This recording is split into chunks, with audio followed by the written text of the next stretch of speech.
Bab 2775. Hambatan pencerahan. Setelah memasuki tahap pencerahan, Erikin juga menantikan bagaimana meningkatkan elemen sumber energi emas kali ini dengan bantuan formasi dan buah spiritual roh emas. Sebelum memasuki wilayah rahasia galaksi, setiap peningkatan sangatlah penting. Secara khusus, peningkatan pemahaman sumber energi merupakan kemungkinan yang tak terbatas.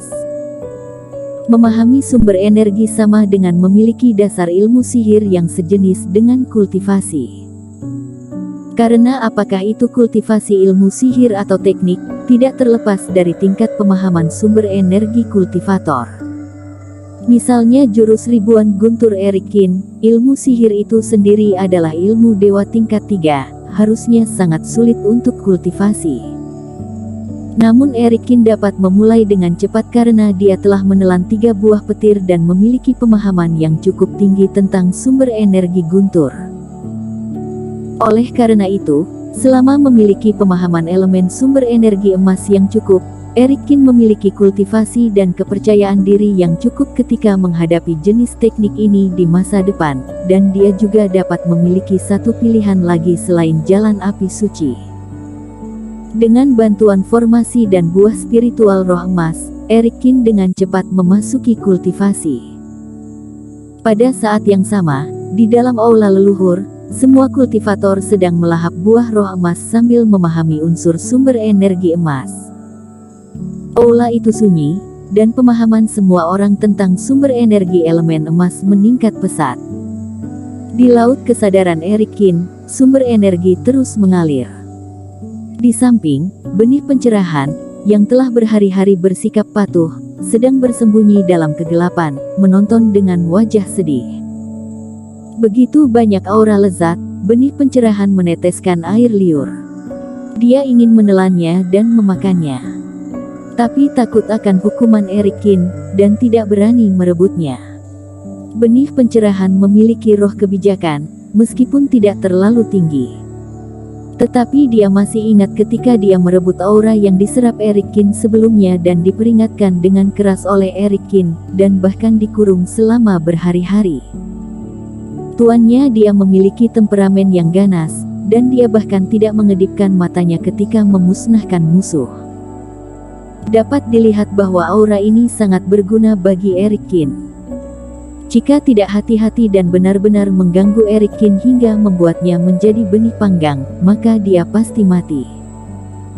Jadi meski hatinya sangat antusias, benih pencerahan tidak berani bergerak sama sekali.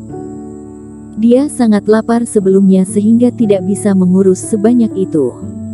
Sekarang Erikin cerdas, dan dia secara teratur menyediakan beberapa aura untuk dirinya, membuat benih pencerahan bahkan tidak memiliki alasan. Sedikit waktu berlalu, 1 hari dan 1 malam berlalu dalam sekejap mata. Di luar aula leluhur, para sesepuh menyaksikan matahari terbit dan siang tiba lagi, dengan ekspresi kegembiraan. Sudah 1 hari penuh, dan tidak satu pun dari 7 junior kita yang keluar. Ini menunjukkan bahwa bakat junior sekte Luopo kita masih sangat bagus. Leluhur perintis sekte Luopo memasuki jalan melalui unsur sumber energi emas, sehingga ilmu sihir seluruh sekte juga terutama kultivasi sumber energi emas. Kultivasi mini yang mencapai fase penilaian, dia juga kultivasi jenius, tentu saja pewaris sekte masa depan. Kini 7 junior jenius ini, semakin lama bertahan di aula leluhur, membuktikan bahwa semakin tinggi talenta dalam bidang ini, maka semakin cerah masa depan kultivasi. Harus dikatakan bahwa buah spiritual roh emas yang dibawa kembali oleh ketua sekte sudah cukup. 7 orang ini bisa menyerap sepuasnya tanpa ragu untuk memaksimalkan bakatnya. Tapi tidak tahu apakah akan ada murid yang memecahkan rekor kali ini. Jika ada, maka sekte Luopo kita ada masa depan. Setelah Penatuali selesai berbicara, suasana hati semua orang juga sedikit naik turun. Sekarang dapat dikatakan bahwa periode tersulit sekte Luopo, karena kesengsaraan besar sekte tahun itu, menyebabkan generasi kultivator mereka semuanya berhenti di fase transendensi. Dengan hilangnya generasi kultivator yang lebih tua, satu-satunya bibit yang masih hidup Pak Tuasu, meskipun dia juga dengan hati-hati membimbing dua murid fase penilaian, itu hampir tidak dapat memulihkan sedikit pun energi kehidupan. Tapi sekarang Moda yang mengkhianati sekte dan dibunuh. Jika tidak ada lagi bibit yang baik, sekte Luopo takutnya tidak akan berkelanjutan di masa depan. Jika aku ingat dengan benar, setelah leluhur perintis, waktu pencerahan terlama urutan kedua adalah leluhur ketiga dengan rekor 3 hari 3 malam, dan selanjutnya adalah leluhur ketujuh dengan rekor 2 hari 4 jam. Kamu betul, hari kedua adalah kuncinya. Jika ada murid yang bisa bertahan di hari kedua, maka sekte Luopo kita punya harapan. Pak Tuasu menarik napas dalam-dalam dan terus menunggu bersama para tetua. Namun keesokan harinya, mulai ada murid-murid yang merasa tidak mampu lagi untuk memahami, kerohanian mengering dan harus keluar dari aula leluhur. Para tetua telah mengantisipasi hal ini, mereka memapah murid-murid ini, dengan sabar membujuk mereka, dan kemudian mengatur kultivator untuk membawa mereka beristirahat. Tetapi ketika murid terakhir pun tidak berhasil bertahan sampai malam kedua, semua orang kecewa. Sekarang di aula, hanya Tuan Qin dan Mini yang tersisa. Tuan Qin ini sungguh luar biasa. Menurut ketua sekte, dia bukanlah seorang kultivator yang mengkhususkan diri pada kultivasi unsur sumber energi emas, tapi dia justru bertahan melewati hari kedua. Semua orang menghela nafas, tetapi mereka juga merasa bahwa ini seharusnya sudah menjadi batasan Eric Qin. Di dalam aula leluhur, Taoisme temperamen emas sangat kuat, bahkan jika tidak secara aktif merasakan elemen sumber energi emas, juga akan terpengaruh secara tidak sengaja oleh formasi.